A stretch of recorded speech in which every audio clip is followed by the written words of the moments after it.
44 দিন না 45 দিন থেকে দিল্লির বর্ডারে কৃষক বসে আছে, সোশ্যাল মিডিয়াতে অ্যাক্টিভ, সোশ্যাল মিডিয়াতে শেয়ার করে যান, অ্যাক্টিভ করে যান। জি, কৃষক, আপনি কৃষকের সন্তান, অন্নদাতা হচ্ছে কৃষক। আজকে 61 জন কৃষক মারা গেল, আর সরকার এখন নড়ে হিলে বসেনি। বুঝতে পেরেছেন? আজকেই বললো, এখনই বললো যে এই আইন যদি বাতিল করা হয়, তো অনেকগুলো আইন হয়েছে, ওই আইনগুলো বাতিল করতে হবে, তার জন্য সরকার আইনটা বাতিল করে না। এই যে লকডাউনে মোল্লা বাদরুদ্দোজা 12 খান বই লিখেছেন, আর সরকার 44টা আইন পাস করেছে। 44টা কৃষি আইন পাস করেছে, লেবারের আইন পাস করেছে। আপনি একটা দেখছেন? আপনি ফ্যাক্টরিতে কাজ করতে যান, কত আইন হয়েছে আপনার ইয়েতে বিরুদ্ধে। কোনো সংস্থাতে কাজ করতে যান, আপনার কোনো অস্তিত্ব নাই, সব ছিনিয়ে ফেলে দিয়েছে। এটা RSS এর একটা ষড়যন্ত্র ছিল।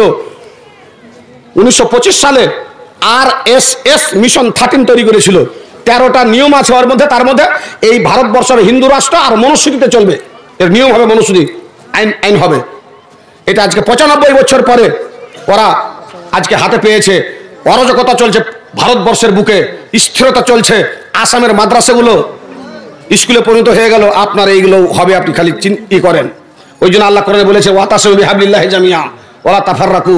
বাবজি, ভাগ হয়ে যাচ্ছে ভোট CPM এ, ভাগ হয়ে যাচ্ছে তৃণমূলে, ভাগ হয়ে যাচ্ছে কংগ্রেসে, আর ওখানে ধর্মের নামের তাস খেলেছে, ছাক্কা হয়ে ভোট পড়ছে বিজেপিতে, পাস হয়ে যাচ্ছে। বুঝতে পারেন না?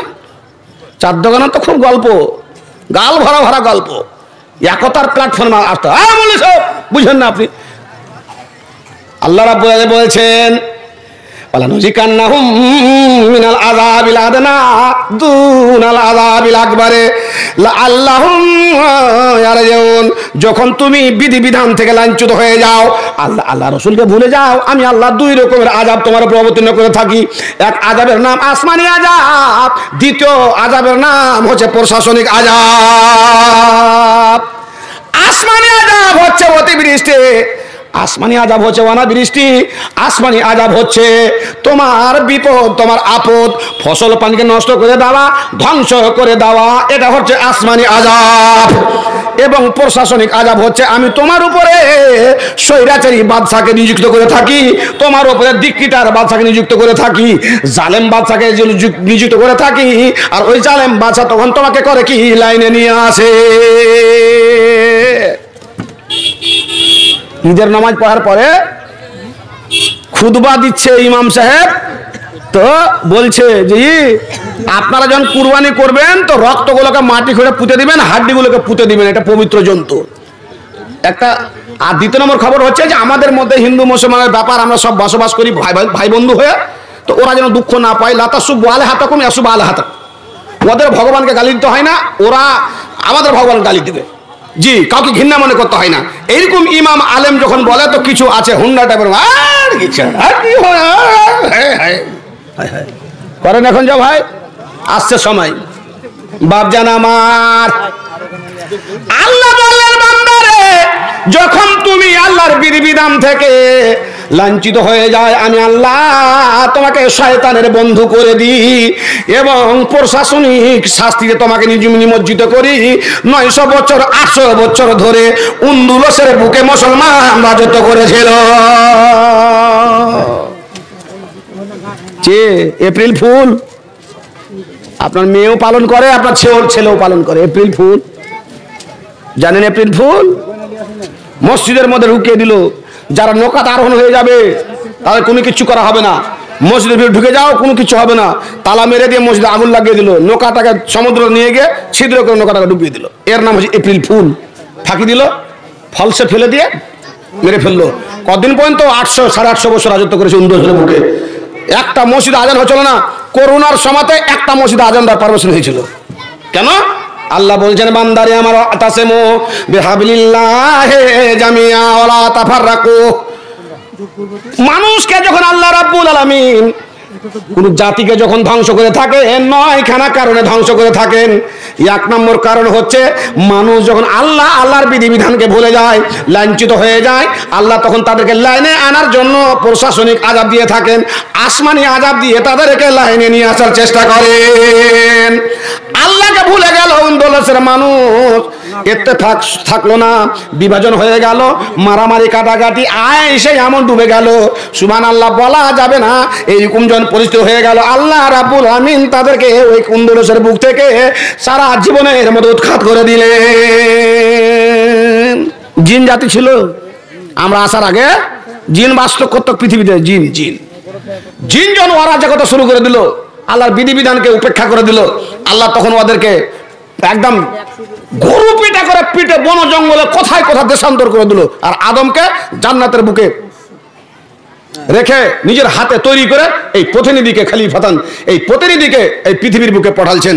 আর বললেন, আল্লাহ পাক নিজের মুখ দিয়ে বলিয়ে দিলেন, তুমি পাপ করবে, গুনাহ করবে, অন্যায় করবে, চলবে, তোমার ভুল হবে, নেকি করবে, সব রকম মিলেমিশে তোমার জীবনযাত্রার মধ্যে হবে। বান্দারে, তুমি শুধু যদি নেকি করে থাকো, ভুল না করো, আর ভুল না করার পরে আল্লাহর কাছে ক্ষমা না চাও, তোমাকে জুতা পিটা করে আল্লাহ রাব্বুল আলামিন দুনিয়া থেকে বিতাড়িত করে দিবেন।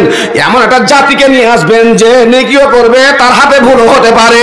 কারণ বানি আদম হচ্ছে কুল্লু বানি আদম খাত্তা ওয়া খায়রুল খাত্তা ওয়া তাওয়াবুন। ভাইজান, আল্লাহ রাব্বুল আলামিন বললেন যে এই দুই রকমের আযাব আসে মানুষ যখন আল্লাহ রসুলকে ভুলে যায়। এখন শুরু হয়েছে, আছেন কোথায়?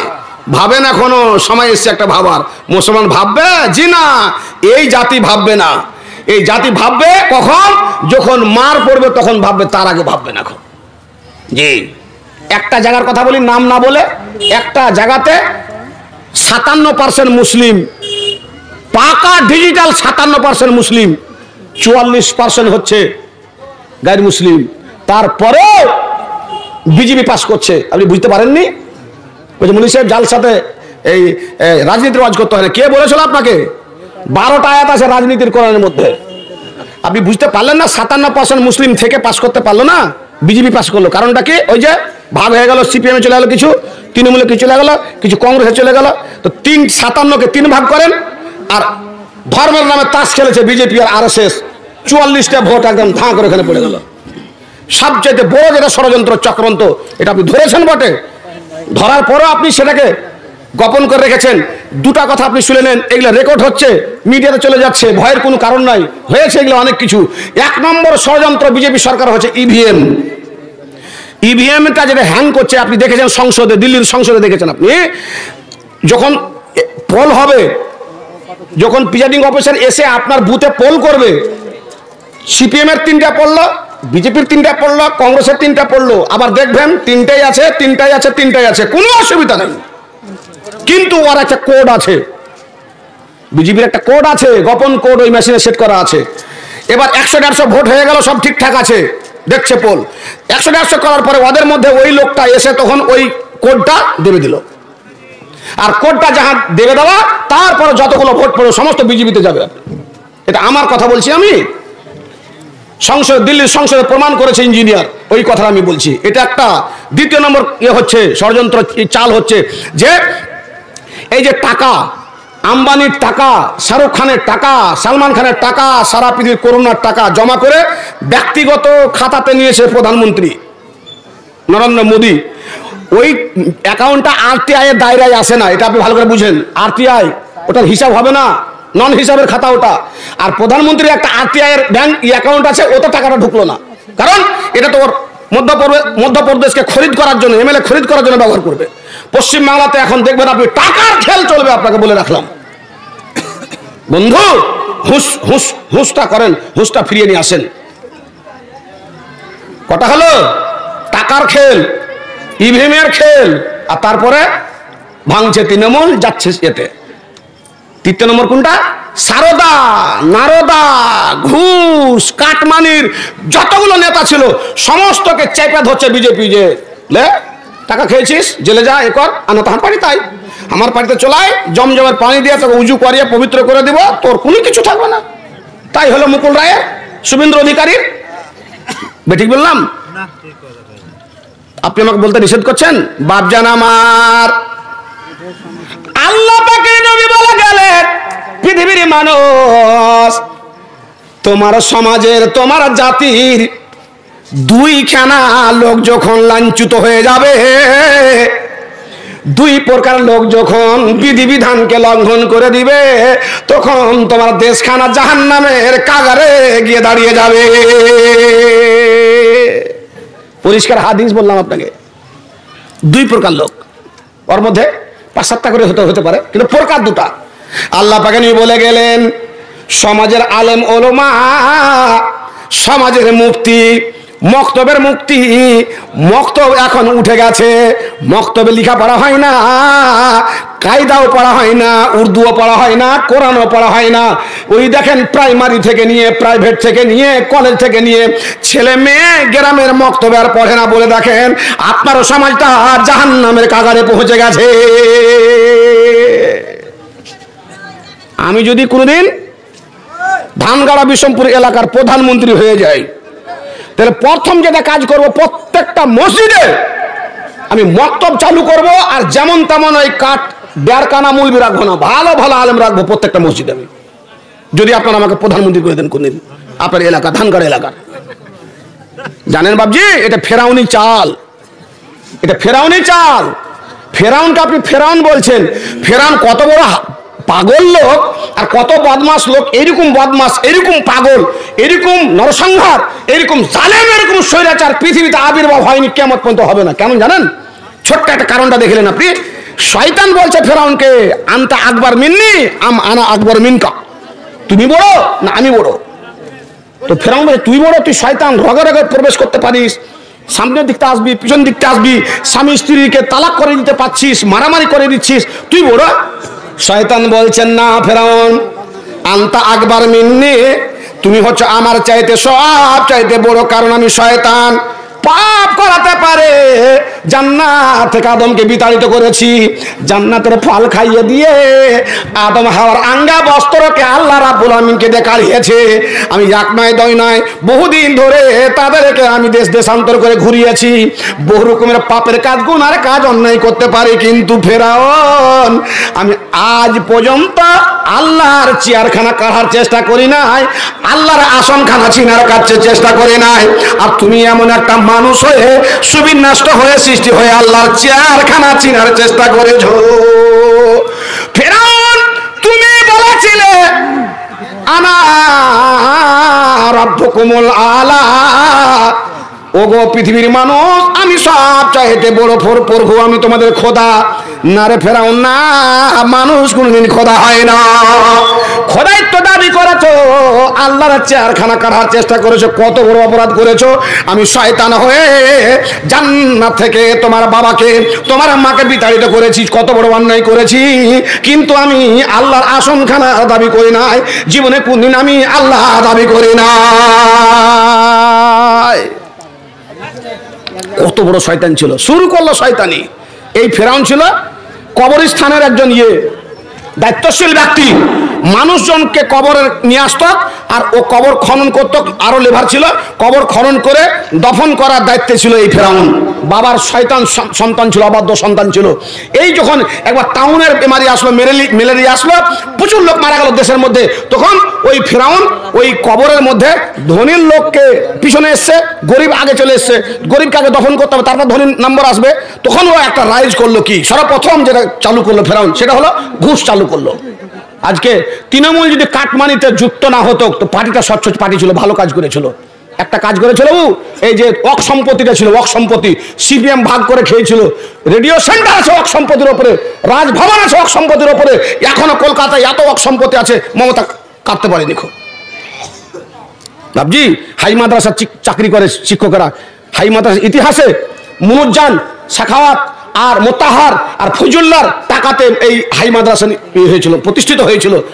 ভাবজি বিশাল বড় ইতিহাস আছে। তা আমার বলার উদ্দেশ্য হলো যে এরা নিজের মধ্যে বিভাজন শুরু করে দিল, আপোষের মধ্যে কাটাকাটি মারামারি শুরু করে দিল। বাপজান আমার, ভাই আমার, ফেরাউন চালু করলো, ঘুষ চালু করলো, লাশকে সরিয়ে দিল, গরিবের লাশকে সরিয়ে দিয়ে ধনীর লাশকে আগে করে দিল, টাকা ঘুষ নিয়ে নিল, এই ঘুষ চালু করে দিল ফেরাউন। দ্বিতীয় নম্বর কাজ যেটা করেছিল, আসমানি গ্রন্থ ফেরানোর আগে এসেছিল। ওই আসমানি গ্রন্থ অনুপাতে সেই সমাকার নবী আউলিয়া পীর পয়গম্বর এই মক্তবের প্রচলন করেছিলেন। মক্তবে লেখাপড়া হতো আসমানি গ্রন্থ, ইনজিল, তাওরাত, জাবুর, এরকম ইব্রানি গ্রন্থগুলোর মক্তবে লেখাপড়া হতো, প্রাথমিক লেখাপড়া। ফেরাউন ওখানে আসার পরে যখন রাজত্ব লাভ করলো, সর্বপ্রথম যে কাজখানা করলো সেটা হলো কি, মক্তবের লেখা পড়াটাকে বন্ধ করে দিল। তৃতীয় নম্বর, চারটা কাজ করেছিল বড় বড়। তৃতীয় নম্বর কাজ, আজকে হাই মাদ্রাসায় দেখছেন ছেলে মেয়ে একই সঙ্গে লেখাপড়া, কলেজে দেখছেন ছেলে মেয়ে একসঙ্গে লেখাপড়া, ইঞ্জিনিয়ারিং কলেজে দেখছেন ছেলে মেয়ে একসঙ্গে মাখলুক তালিম। ওই ফেরাউনের এই কাজ। সেই সময়তে মেয়েরা আলাদা পড়তো, ছেলেরা আলাদা পড়তো। ফেরাউন যখন রাজত্ব লাভ করলো তখন ফেরাউন তৃতীয় নম্বর কাজ করলো কি, মাখলুক তালিম, ওই ছেলে মেয়ে একই সঙ্গে লেখাপড়া করবে এইরকম ব্যবস্থা চালু করলো। চতুর্থ নম্বর কাজ যেটা করেছিল সেটা হলো যে ওই যে ছেলে মেয়ে একই সঙ্গে লেখাপড়া করছে, টিচার শিক্ষক একই সঙ্গে টিচিং করাচ্ছে, তো ওদের মধ্যে একটা নিয়ম করে দিল যে অবাধ্য মিলামেশা হতে পারে, মিলামেশা করতে পারে ওরা, কোনো ব্যাপার না। কেউ বিয়ে করলো, তালাক করে দিল, করলো না করলো, মিলামেশা করতে পারে। আর ওখান থেকে সন্তান জন্মগ্রহণ করতে হলো, জারজ সন্তান জন্মগ্রহণ করলো। যেই জারজ সন্তান জন্মগ্রহণ করলো তার মাও হিসাব নাই, বাপেরও হিসাব নাই, তার হিসাব কার কাছে গেল? ফেরাউনের কাছে। আর ফেরাউনকে কিছু মানুষ ভগবান বলতো, আল্লাহ বলতো, দাবি করেছে। তো একটা লোক পার্টিতে দাঁড়াবে, কিছু ভোট পাবে না? হরিশ্চন্দ্রপুরে একটা লোক দাঁড়িয়েছে পার্টিতে ভোট নেওয়ার পরে এবার একটা মিটিং করেছে। মিটিং করার পর তখন ভাষণ দিচ্ছে আর বলছে, আমি ভেবেছিলাম হরিশ্চন্দ্রপুরে আমি একটা বোকা আছি, কিন্তু না, আমার সাথে আরো 4-5টা বোকা আছে, আমাকে ভোট দিয়েছে। ফেরাউন আদা রবকল আলা দাবি করবে, ওর লোক হবে না? চোরের সাপোর্ট করে, ভালো সাপোর্ট আছে, চোরের সাপোর্ট আছে।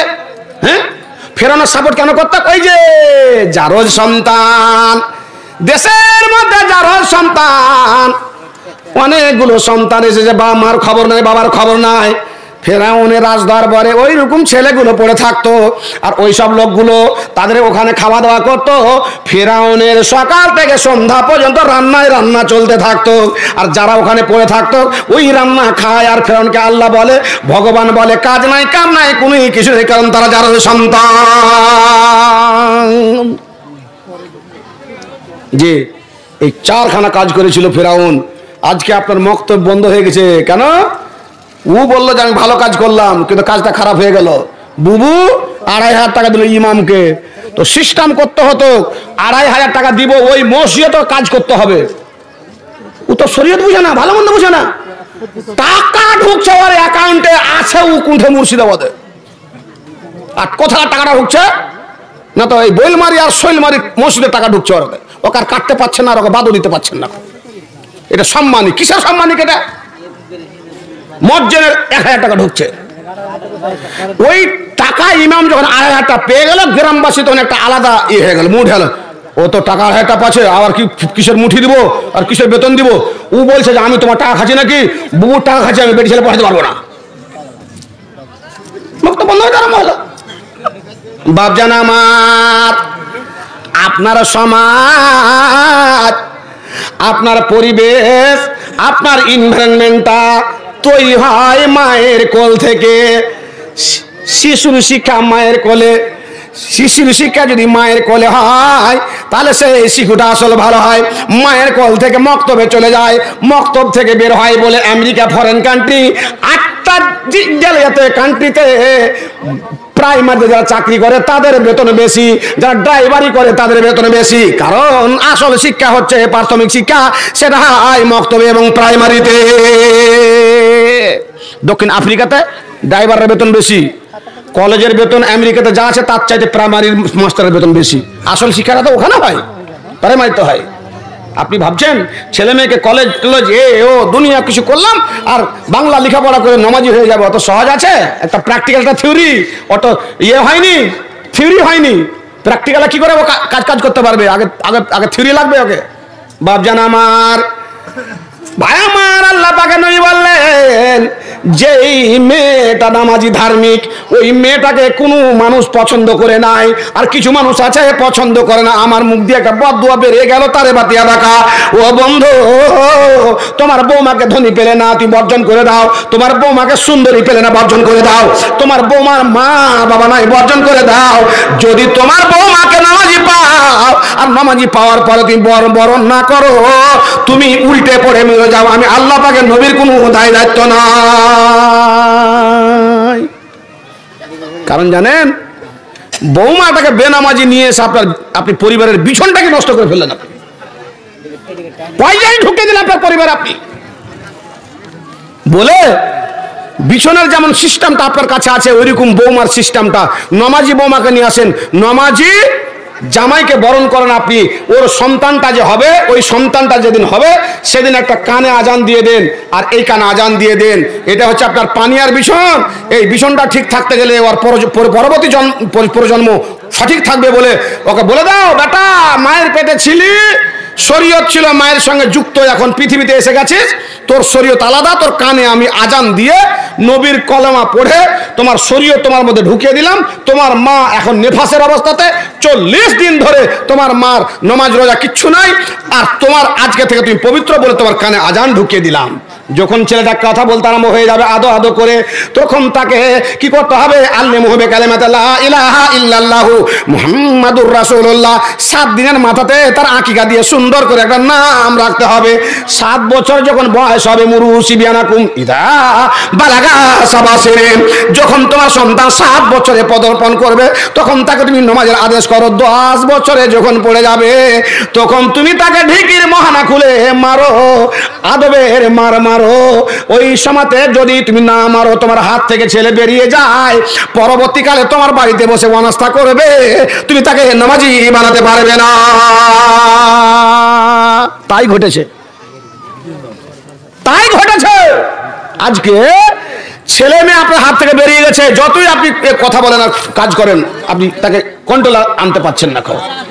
আল্লাহ পাক বলছেন, বন্ধুরে, মানুষের বুড়ো হয়ে যায়, মাথার চুল পেকে যায়, দাঁত নড়বড়ে হয়ে যায়, দাঁত উঠে যায়, হাড্ডিগুলো সমস্ত নরমাল হয়ে যায়, চামড়াগুলো দুরি দুরি হয়ে যায়, গালগুলো ঢুকে বসে যায়। সবই জিনিস মানুষের বুড়া হয়, 2খানা জিনিস মানুষের বুড়া হয় না।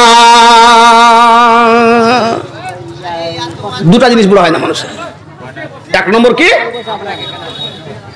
74 বছর বয়স হয়ে গেছে, হাত পা গুলো প্যারালাইসিস হয়ে জিসিবির মতো হয়ে গেছে, এরকম হয়ে গেছে। তাও কত বড় আশা, এখন 5-7 বছর বাঁচবো, এখনো 20 বছর বাঁচবো, বেটা ডাক্তার কাছে নিয়ে চল। ও কোনোদিন ভাবে না যে আমি মরে যাব, মরার চর্চা পর্যন্ত করে না। আর আল্লাহ বলছেন, আল্লাহ রসুল বলছেন যে মরার চর্চা করো, আকসিরু হাজমা লাজ্জাত, মরার চর্চা করো। বয়স কোনদিন বাড়ে না, বয়স কমে। ইউকাল্লিবুল্লাহুল লাইলা আন-নাহারা ইন্না ফি যালিকা লাআয়াতান লিউলিল আবসার। বান্দা, তুমি গবেষণা করে দেখো, তোমার চামড়া দুড়ি দুড়ি হয়ে গেছে, তোমার চুলগুলো পেকে গেছে, অথচ তোমার 2খানা জিনিস বুড়া হয় না।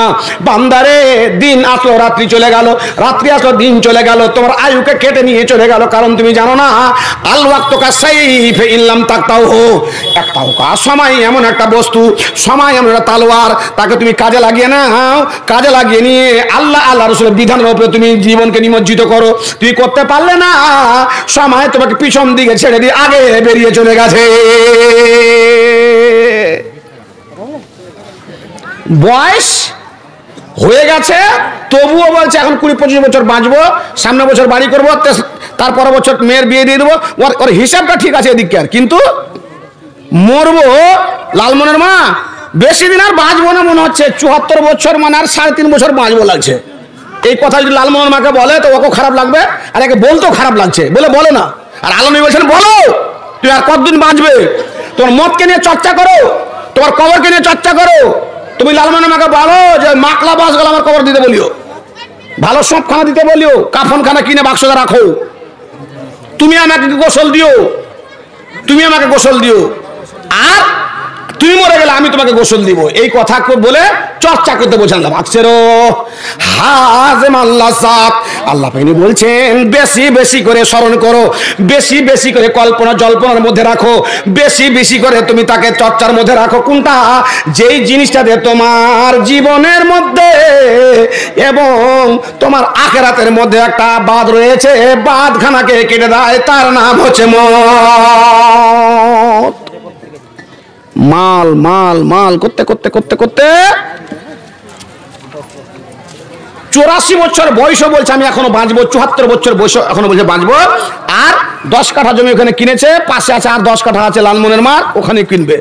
মানে মালের লোভটা আর বয়সের লোভটা, এই দুটা জিনিস কোনদিন বুড়া হয় না। আল্লাহ পাক বলছেন বন্ধুরে তোমার বয়স তোমার মাল এই দুইখানা জিনিস জীবনে কোনদিন তোমার বুড়া হয় না। তোমাকে যদি আল্লাহ রাব্বুল আমিন উহুদ পাহাড়টা সোনা বানিয়ে দেয়, তবু তুমি চেষ্টা করবে কি যদি পাহাড় যেন আমার জন্য সোনা হয়ে যায়। কারণ আল্লাহ পাক রাব্বুল আমিন খলাকাল ইনসান হালুয়া, তোমাকে লোভ দিয়ে লালসা দিয়ে পরীক্ষার জন্য সৃষ্টি করেছে।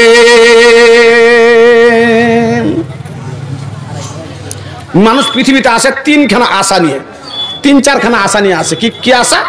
একটা জন জন্মগ্রহণ করলো, তখন ও আমি একটা ভালো খাবো, ল্যাকটোজিন সেক্টোজিন, ওর মধ্যে ডুপ্লিকেটও আছে, ওটা খাওয়াই না ওকে, ওর বাবা খাওয়াই না ওকে, ওর বাবা ল্যাকটোজিন সেক্টোজিন ডুপ্লিকেটটা খাওয়াই না, জি অরিজিনালটাই খাওয়ায়। ওর টেন্ডেন্সি তৈরি হচ্ছে, বাবার টেন্ডেন্সি তৈরি হয়ে আছে ভালো খাবো, নাম ভালো করবো, ইংলিশ মিডিয়ামে দিল, ভালো স্কুলে দিল, মাদ্রাসা আছে গ্রামে, ধনীর ছেলে গ্রামে মাদ্রাসা পড়ে না, হাই মাদ্রাসা হাই স্কুল আছে গ্রামে, ধনীর ছেলে পড়ে না, মিশনে পড়ে ধনীর ছেলে।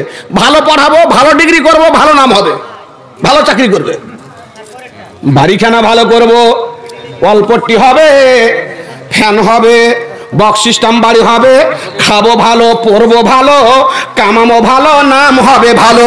4খানা জিনিসের জন্য মানুষ পৃথিবীর বুকে ছুটাছুটি করে বলে মাল মাল মাল। আল্লাহ পাক নিয়ে বলছেন তোমার 4খানা জিনিস কোনখানাই মাল নয়। নামখানা তোমার মাল নয়, কাপড় তোমার মাল নয়, বাড়ি তোমার মাল নয়, খাওয়া তোমার মাল নয়। কারণ তুমি একদিন দেখে নিবে যেদিন তুমি ইহলোক ত্যাগ করে পরলোক গমন করবে। ইদা জা আজালুহা লা ইস্তাখিরুনা সাআতাও ওয়া লা ইস্তাকদিমুন। মানুষজন মরে যায় তখন ওর 4খানা জিনিস সঙ্গে সঙ্গে চেঞ্জ হয়ে যায়। জি ওর ছিল বাড়ি, অল্পটি বাড়ি, সুন্দর বাড়ি, আর মরার সময়তে বাড়ির দিকে তাকিয়ে দেখে, জানলার দিকে তাকিয়ে দেখে, এদিক ওদিক চোখ ফিরায়, হায়রে সাদের বাড়ি করলাম, ভোগ করতে পারলাম না। স্ত্রীর দিকে চেয়ে দেখে, ছেলের দিকে চেয়ে দেখে।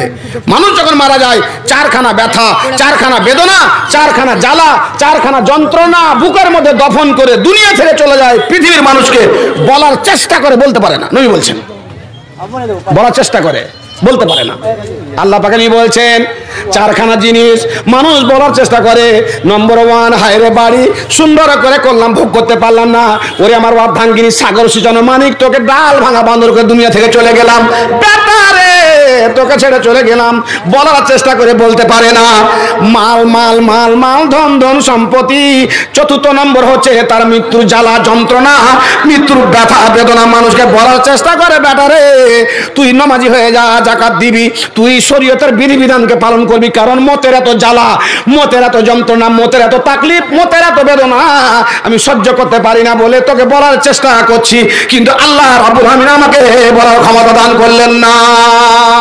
আমার নবী দয়া নবী নবী মুহাম্মদ আয়েশার উরুর উপরে মাথা রেখে আছেন, মেশওয়াক করলেন, কুলি করলেন, আর মা আয়েশাকে বলছেন আয়েশা রে তুমি আমার কানের কাছে এসো, তোমাকে একটা কথা বলি।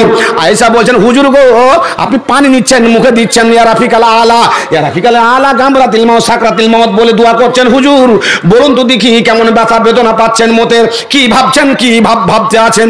আল্লাহ পাক তিনি বলছেন আয়েশা আমার ব্যথা, আমার বেদনা, আমার জ্বালা, আমার যন্ত্রণা আমি সহ্য করেছি।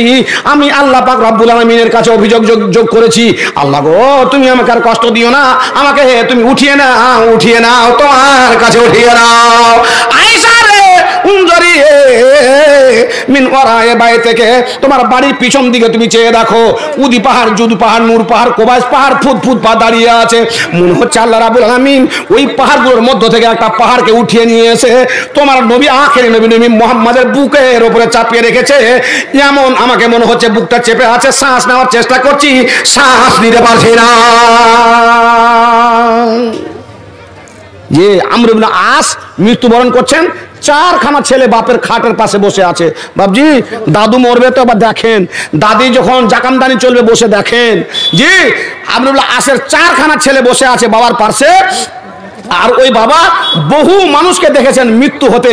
তো বাবাকে বলছে আমর ইবনে আসের ছেলে, বাবা আপনি অনেকগুলো লোককে মরতে দেখেছেন, আপনাকে আজকে আমরা মরতে দেখছি, কষ্ট কেমন পাচ্ছেন আব্বা?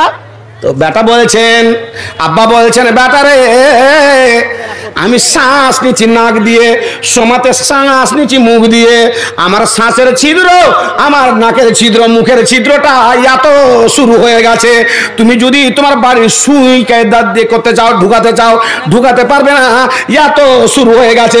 ওই শুরু ছিদ্র দিয়ে আমি শ্বাস নিচ্ছি এবং শ্বাস ছাড়ছি বলে কষ্ট সহ্য করতে পারি না। জি মানুষ যখন মারা যায় তার বাড়িখানা বাড়ি থাকে না, ওই আর্জনাল বাড়ির জন্য সারা পৃথিবী মাল মাল করে বাড়ি বাড়ি করেছে, এখন তার বাড়ি আর বাড়ি নাই, তার বাড়ি হয়ে গেছে তার কবর। আল মাউতু কাসুন কুল্লু নাফসিন শারিবুহু, আল মাউতু কাসুন কুল্লু নাফসিন শারিবুহু ওয়াল কবরু বাবুন কুল্লু নাফসিন দাখিলুহু। আল্লাহ পাকের নবী বলছেন এবং কবি বলছেন, আসল বাড়ি তোমার ওটা বাড়ি নয়, আসল মাল তোমার ওটা মাল নয়, আসল বাড়ি তোমার কবর। কুল্লু নাফসিন, যত রকমের আত্মা রয়েছে পৃথিবীর বুকে, যাকে আল্লাহ জান দিয়েছেন, যাকে শ্বাস দিয়েছেন, তাকে মতের পেয়ালা চাকতে হবে, একদিন মৃত্যুবরণ করতে হবে।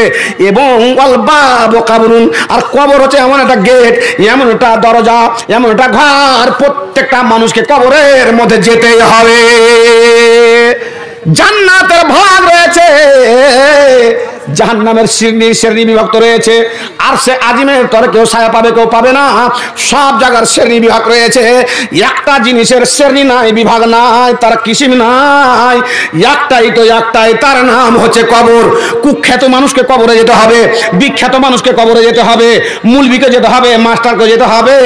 আপনাকে যদি বাঘে খেয়ে নেয়, বাঘের পেটটা হচ্ছে আপনার জন্য কবর, পানিতে ডুবে যান, পানি হচ্ছে আপনার জন্য কবর। আল্লাহ পাকে নিয়ে বলছেন কবর এমন একটা জায়গা, আর কোন শ্রেণী বিভাগ নাই, প্রত্যেকটা মানুষের কবরে যেতে হবে।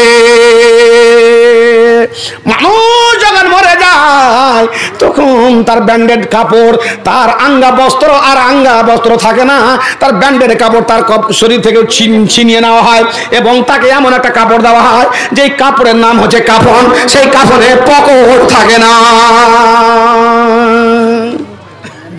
দুটা জিনিস চলে গেল, ওই মাল বাড়ি আসল বাড়ি ওটাও নয়, কবর আসল বাড়ি, কাপড় এটা কাপড় আসল নয়, কাফনটা চলে গেল।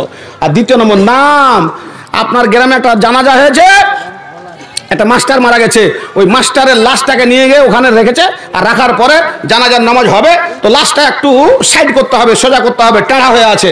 তখন ওই যারা সামাজিক লোক আছে, যারা ইমাম আছে, ওরা তখন বলে এ করো তো, এই লাশটাকে সোজা করে দাও।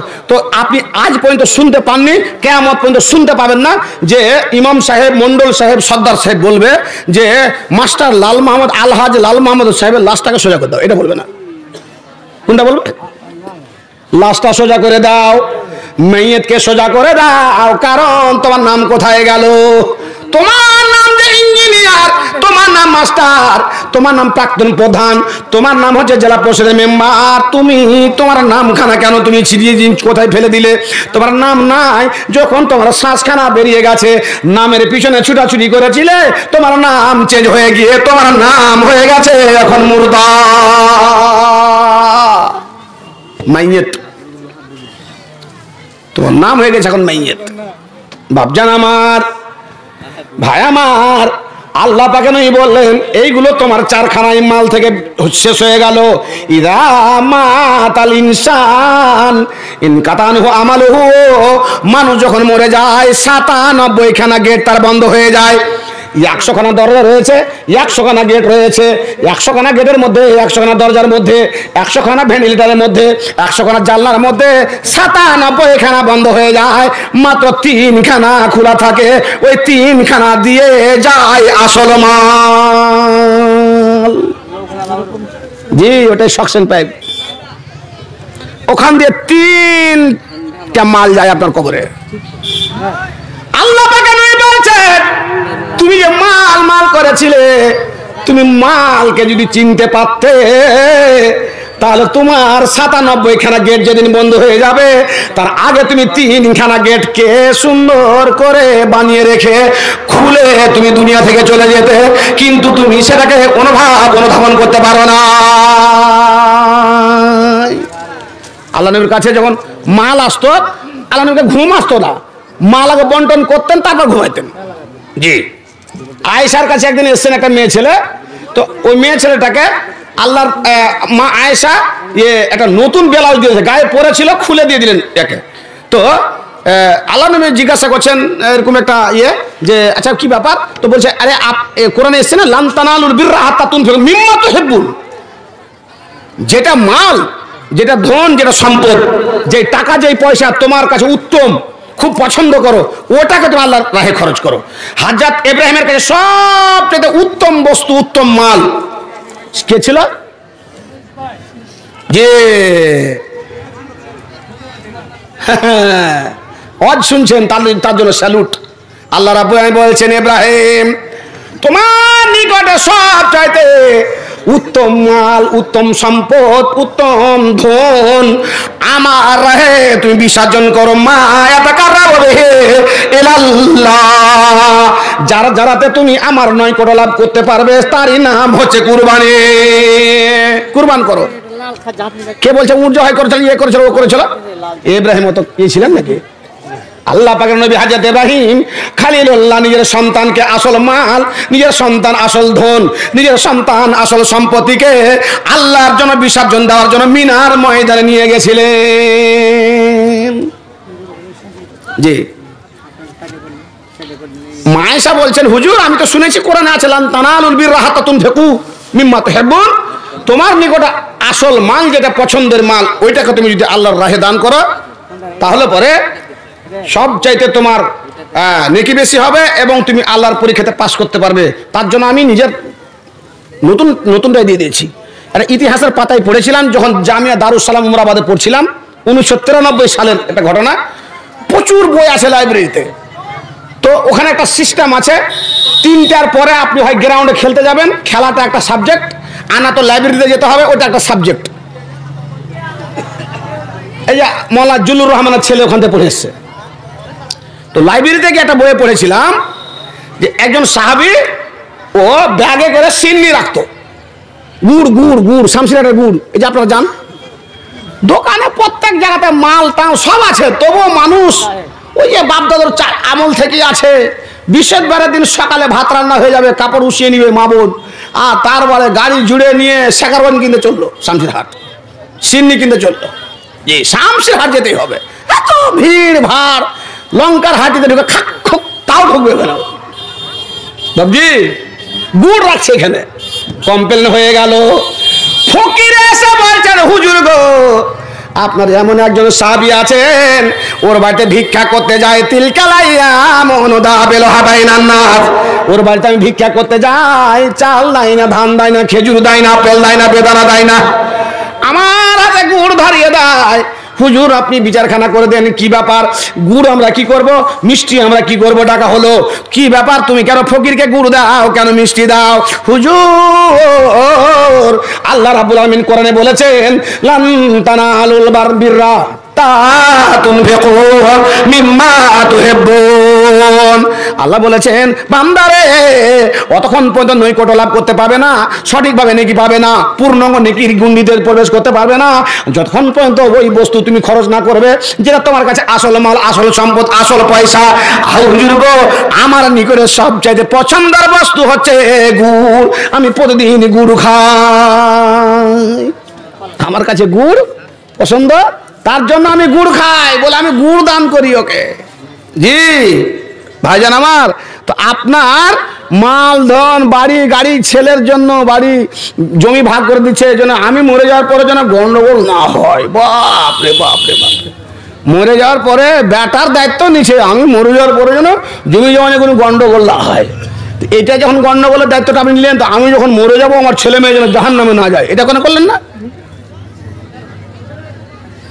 ছেলের জন্য মেয়ের জন্য গাড়ি বাড়ি ও দুনিয়া করে চলে গেলেন কিয়ামতের কোর্টে, হতভাগা নম্বর 1, খাসরাত দুনিয়া ওয়াল আখিরা ওয়া যালিকা হুয়া খুসরানুম মুবিন। ছেলেকে নামাজি মেয়েকে নামাজি বানিয়ে যেতে পারলেন না, কিয়ামতের কোর্টে হতভাগা নম্বর 1। বাপজান আমার, আল্লাহ পাকের নবী দয়ার নবী বলে গেলেন, পৃথিবীর মানুষ তুমি যখন দুনিয়া থেকে চলে যাবে, তুমি তোমার সম্পদকে, তোমার ছেলেকে মেয়েকে, অর্থনীতি অবস্থা তুমি দিয়ে ছেড়ে যাবে। এই জানগুলো, এই ছেলেগুলোর দিক থেকে 100টা গেট তোমার জীবনের মাত্র 3খানা গেট খোলা থাকে। এই 3খানা ব্যবস্থা যদি তুমি করে যেতে পারো, তুমি মরে গেছো বটে, তোমার কবরে নেকি পৌঁছতে থাকবে।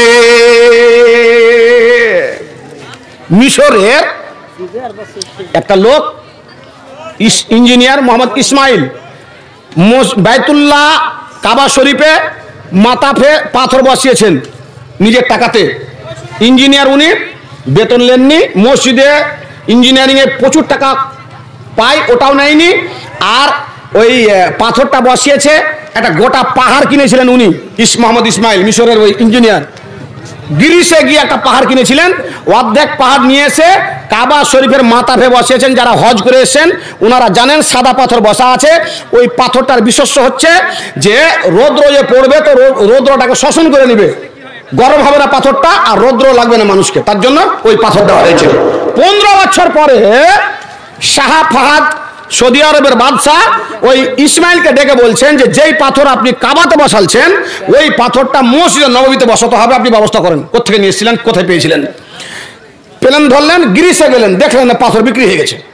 বাড়ি ফিরে চলে আসলেন, নম্বরটা আমাকে দিয়েন, কার কাছে বিক্রি করেছেন পাথরটা, ওই নম্বরটা খুঁজে আপনাকে দেওয়ার চেষ্টা করব। বাড়ি চলে আসলেন, কয়েকদিন পরে ফোন আসছে, বলছে হ্যাঁ, যে গ্রিসের পাথরটা আপনি কিনেছিলেন আমাদের কাছে 50 পাহাড়টা কিনেছিলেন, দিয়ে কাবাতে বসালছেন, তো ওই পাহাড়ের অর্ধেকটা আমি বিক্রি করেছি শাহ ফাহাদ একাডেমিকে, সৌদি আরবের। বলছে তাই নাকি? বলে হ্যাঁ। সরাসরি শাহ ফাহাদ একাডেমি গোডাউনে ঢুকলেন, আর ঢুকার পরে গিয়ে দেখছেন তো আল্লাহুস সামাদ, ওই যে পাথর 15 বছর আগে কিনেছে, পাথরের নোংরা পড়ে, ধুলা পড়ে, আবর্জনা পড়ে, বেকার হয়ে পড়ে আছে। এদের কাছে খবরই নাই যে আমরা পাথর এটা কিনেছিলাম, আর এত দামি পাথর বিক্রি করতে হবে, লাভ করব, ভুলে গেছে। জি ভাইজান, ভুলে গেছে। এবার তখন করলো কি, একটা blank cheque, Mohammad Ismail blank চেকে সই করে দিয়ে, 51 নম্বর সপ্তাহ আছে, সই করে দিয়ে ওকে দিয়ে দিলে, এই তো যত ইচ্ছা টাকা বসে দাও, এখানে পাথর আমাকে লাগবে। আল্লাহ নবী এখান থেকে গেলেন মদিনাতে যাওয়ার পরে মসজিদ তৈরি করবেন, তো 2টা ইয়াতিম ছেলের কাছে জায়গা কিনে চেয়েছেন। তো ওরা বলছে ইয়াতিম হতে পারি, গরিব হতে পারি, মনটা বড়, মসজিদের জায়গা আমরা দিব দান, টাকা নিব না, আলা তমিলকা সামানা, হুজুর টাকা চাইবেন আপনার কাছে। মসজিদের জায়গা দেওয়াটা তৌফিকের ব্যাপার, মসজিদ দান করাটা তৌফিকের ব্যাপার। জি, 4টা নিদর্শন রয়েছে মসজিদ তৈরি করার জন্য, আল্লাহ কোরআনে বলেছেন। বন্ধু এখন চেক ফেলে দিল ওখানে, তখন শাহ ফাহাদ একাডেমির বাদশাহ তখন আসলো, ওর তো একাডেমি, ওখানে দেখেছে চেক, কত টাকা বসিলেন। এটা কেন করেছিলেন মোহাম্মদ ইসমাইল? এই জন্য 40 বছর বয়সে ওনার স্ত্রীর একটা বাচ্চা হয়েছিল, বাচ্চাটা হাসপাতালে প্রসব হওয়ার পরে বাচ্চাও মারা গেল, আর স্ত্রীও মারা গেল। তো আর জীবনে কোনদিন বিয়ে করেনি, 107 বছর বয়স হয়েছিল, আত্মগোপন করেছিলেন। উনি ভেবেছিলেন এত টাকা পয়সা জায়গা জমি করবো তো করবো কি, সমস্ত 2টা মসজিদ হয়ে যাবে, একটা বাইতুল কাবা শরীফে দিয়েছি, একটা অর্ধেক পাহাড় কিনে দিয়েছি মাথাফে, আর এটা দিয়ে দেবো এতে মসজিদ নববীতে। তার জন্য ব্ল্যাঙ্ক চেক দিয়েছিল যে তুমি আমার জীবনে যা আছে, অ্যাকাউন্টে যা আছে সব ছিল তুমি। বলছেন বন্ধুরে আমার, গরিবের জায়গাতে মসজিদ, আল্লাহর ঘর হযরত মিরাজিল জান্নাহ, তুমি খালি চেক দিয়েছো, আমরা পূরণ করে নিব না, না না, আল্লাহ আমার পাথর কবুল করে দে। নাইলে 15 বছর আগে পাথর খরিদ করেছি, এখন পর্যন্ত গুদামে পড়ে আছে, আবর্জনা পড়ে, ধুলা পড়ে গিয়ে, নোংরা পড়ে গিয়ে সমস্ত পাথর আত্মগোপন করে আছে। মানে হলো যেই দিন মসজিদ নববীতে পাথর বসানো হবে, নিশ্চয় কোনো ব্যবস্থাপনা হয়ে আমার পাথর কাজে লাগবে বলে আমি আল্লাহ রাব্বুল আলামিনের নবীর মসজিদে সমস্ত পাথর বিনা পয়সাতে দান করে দিলাম। মরণ কি তোর সাহারণ হলো না রে মুমিনি ভাই, মরণ কি তোর সাহারণ হলো না? কুলিনা তুই নামাজি রাজা হলো রে তোর পাপের বোঝা, আখেরাতের চিন্তা করলে না রে মুমিনি ভাই, মরণ কি তোর সাহারণ হলো না? তিনখানা গেট আপনি দুনিয়াতে খুলে যান। ছেলে মেয়ের পিছনে পড়িয়েন না। ছেলেকে দুশ্মন বলা হয়েছে, স্ত্রীকে দুশ্মন বলা হয়েছে। ফাহাজুরু হো আদবুল লাকুম, ছেলে মেয়ে স্ত্রী পুত্র এগুলো একদিকে যেমন মাল, অপর দিকে যদি সঠিক ওকে নিয়ন্ত্রণ না করতে পারেন, নামাজি না বানাতে পারেন, ওটা আপনার জন্য শত্রু, আপনার জন্য এটা দুশ্মন। ফাহাজুরু হো, দুশ্মন থেকে আপনি বাঁচেন। বন্ধু, তিনখানা গেট আপনি খুলে যান। এক নম্বর গেটের নাম হলো ইজা মাতাল ইনসান ইনকাতান হামালুহু ইল্লা মিন সালাসাতিন সাদাকা। সাদকায়ে জারিয়া, মসজিদে দান করেছেন, মাদ্রাসায় দান করেছেন, পিলার দিয়েছেন, সিমেন্ট দিয়েছেন, ধান দিয়েছেন, জায়গা দিয়েছেন, জমি মসজিদে দান করে গেছেন। এটা হলো গেট নাম্বার 1। আপনি মরে যাবেন, দাদু মরে গেছে, দাদুর বাবা মরে গেছে,